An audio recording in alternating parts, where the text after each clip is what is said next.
हम सलाम करते हैं ईरान के सर्वोच्च नेता अयतुल्ला खamenei साहब को, जिन्होंने अपनी आपकी तरह अमेरिका के आगे घुटने नहीं टेके, बल्कि उन्होंने शहादत को गले लगाया और आपने अमेरिका के आगे घुटने टेकने का काम किया। भारतीय जनता पार्टी सरकार को बताना चाहिए कि गाजा इजराइल संघर्ष के बाद विश्व के कौन से प्रधानमंत्री ने इजराइल का दौरा किया। खतरा हमारी उन बहनों से माननीय प्रधानमंत्री जी को नहीं था, लेकिन मैं जानना चाहता हूं किसकी सलाह पर, किसने कहा जब युद्ध के मुहाने पर खड़े हुए देशों पर प्रधानमंत्री जी को यात्रा की, क्या उनकी जान जोखिम में डालने का काम किया कि हमारी बहनों से यहां उनकी जान जोखिम में थी। हमने देखा है कि कुछ लोग जब आसन पर बैठते हैं तो हमसे कहते हैं कि 30 सेकंड में अपनी बात रखिए, 30 सेकंड में अपनी बात रखिए, और खुद आसन पर बैठ करके लंबा लंबा भाषण देते हैं। जनता पार्टी सरकार को बताना चाहिए कि गाजा इजराइल संघर्ष के बाद विश्व के कौन से प्रधानमंत्री ने इजराइल का दौरा किया। खतरा हमारी उन बहनों से माननीय प्रधानमंत्री जी को नहीं था, लेकिन मैं जानना चाहता हूं किसकी सलाह पर, किसने कहा जब युद्ध के मुहाने पर खड़े हुए देशों पर प्रधानमंत्री जी को यात्रा की, क्या उनकी जान जोखिम में डालने का काम किया कि हमारी बहनों से यहां उनकी जान जोखिम में थी।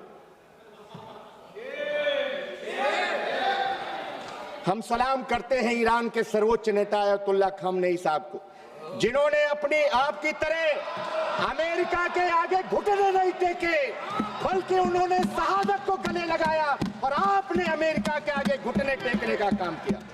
आदरणीय सभापति जी, जिस दिन घटनाक्रम ये हुआ है जिसकी वजह से कांग्रेस पार्टी की अगुवाई में पूरे विपक्ष को अविश्वास प्रस्ताव लाना पड़ा, उस दिन आसन पर ज्यादातर समय सभापति ही विराजमान रहे। आप उस दिन की वीडियो फुटेज निकालिए। सत्ता पक्ष के एक माननीय सदस्य जो सदन के हाईजैकर हैं, सदन के माफिया हैं, खड़े हो गए। सब वर्ड जो है उसको हटा दीजिए। खड़े हो गए। सभापति ने उनका, सभापति जी ने उनका नाम भी नहीं पुकारा, माइक ऑन हो गया। आप निकालिए वीडियो फुटेज और लगे न जाने कौन कौन सी किताबें दिखाने और उनका संदर्भ देने।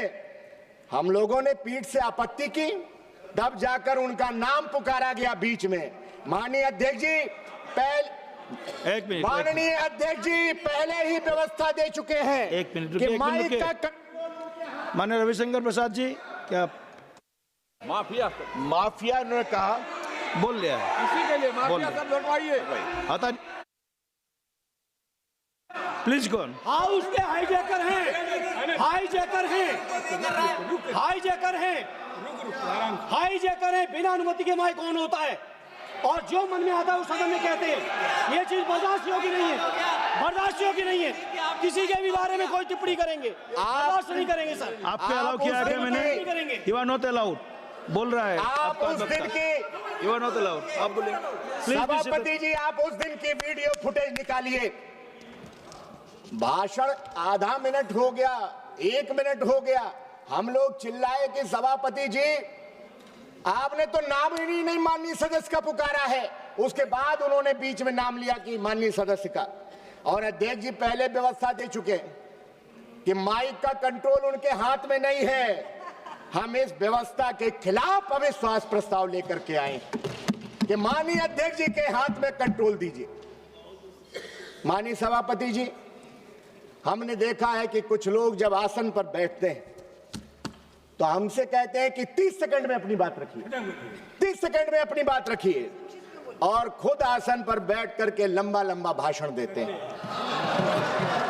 हम तो चाहते हैं कि आसन पर आदरणीय अयोध्या के से जीत करके आए पीडीए के हमारे बुलंद अलंबरदार आदरणीय अवधेश प्रसाद जी आसन पर बैठे, लेकिन भाजपाइयों के सीने में जब लाल टोपी देखते हैं तो उनके सीने पर सांप लौट जाता है। इसलिए आदरणीय सभापति जी, हम पूर्व की सदन की कार्यवाही देखते हैं, सदन का कैसा माहौल था, गौरवशाली परंपराएं रही हैं, बहस का स्तर देखते हैं, और जब आज की स्थिति देखते हैं तो फिर कई सवालात खड़े होते हैं और हम सबको आत्मचिंतन को विवश करते हैं। हम विपक्ष के खासकर नए सांसद दिल्ली की चमक दमक देखने नहीं आए हैं सभापति जी, कैंटीन में मेदू बड़ा खाने नहीं आए हैं। हम अपने अपने क्षेत्र की लाखों जनता की उम्मीदें लेकर के दिल्ली आए हैं। क्या 2014 के बाद आपने सांसद पद की गरिमा नहीं गिराई है? आपने पूरे देश में और खासकर उत्तर प्रदेश में सांसदों विधायकों की गरिमा को अफसरशाही के हाथों में गिरवी रखने का काम कर दिया है। आदरणीय सभापति जी, जनता देखती है कि हमारे मुस्तकबिल का फैसला करने वाली संसद बढ़ती महंगाई, बेरोजगारी, किसानों की दुर्दशा, महिलाओं पर बढ़ते अपराध, मजदूरों के हक, शिक्षा, स्वास्थ्य, सामाजिक न्याय पर कब बहस करेगी? आदरणीय सभापति जी, सरकार इस जवाबदेही से पीछे नहीं हट सकती कि लोकसभा के उपाध्यक्ष का चुनाव आज तक आपने क्यों नहीं कराया। पता नहीं आप किस घमंड में चूर हैं। नहीं हुआ 7 सालों से लगातार आप संवैधानिक संस्थाओं को कमजोर कर रहे हैं। मैं तो आपके गुरूर पर 4 पंक्तियां कहना चाहता हूं, और राहुल जी चले गए, मैं चाहता था कि वो उपस्थित रहते।